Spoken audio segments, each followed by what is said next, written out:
بسم اللہ الرحمن الرحیم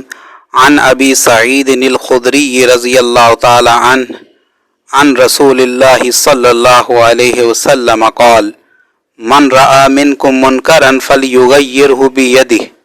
فإن لم یستطع فبلسانہ فإن لم یستطع فبقلبہ وذلک اضعف الایمان رواہ مسلم۔ حضرت ابو سعید خدری رضی اللہ تعالیٰ عنہ سے روایت ہے کہ رسول اللہ صلی اللہ علیہ وسلم نے فرمایا، جو کوئی تم میں سے کوئی برائی ہوتے ہوئے دیکھے تو اس پر لازم ہے کہ اگر طاقت رکھتا ہو تو اپنے ہاتھ سے اس کو روک دے، اور اگر اس کی طاقت نہ رکھتا ہو تو پھر اپنی زبان سے اس کو بدلنے کی کوشش کرے، اور اگر اس کی بھی طاقت نہ رکھتا ہو تو اپنے دل ہی میں اس کو برا سمجھے، اور یہ ایمان کا کمزور ترین درجہ ہے۔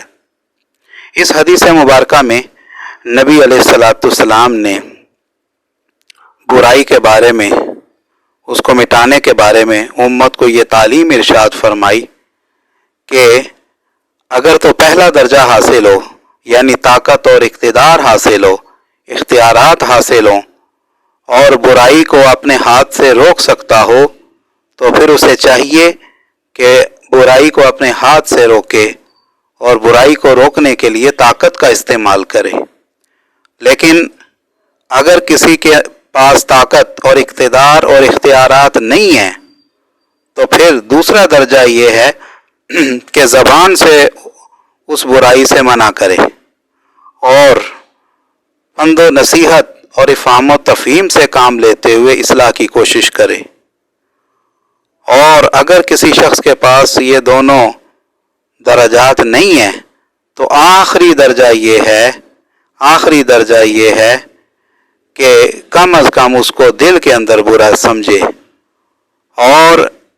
یہ آخری درجہ جو ہے یہ تب معتبر ہوگا کہ جب دل کے اندر اس برائی کے بارے میں کڑن ہو اور دل کے اندر یہ جذبہ ہو کہ جب بھی میرے اختیار میں آئے گا اور مجھے برائی کے روکنے کی طاقت ملے گی تو میں اس برائی سے لوگوں کو روک دوں گا، اور اس کے لیے اللہ رب العزت سے دعا بھی کرتا رہے اور تدبیریں بھی سوچتا رہے کہ کیسے جو ہے اس برائی کو مٹایا جائے، کیسے اس برائی سے روکا جائے، پھر جا کے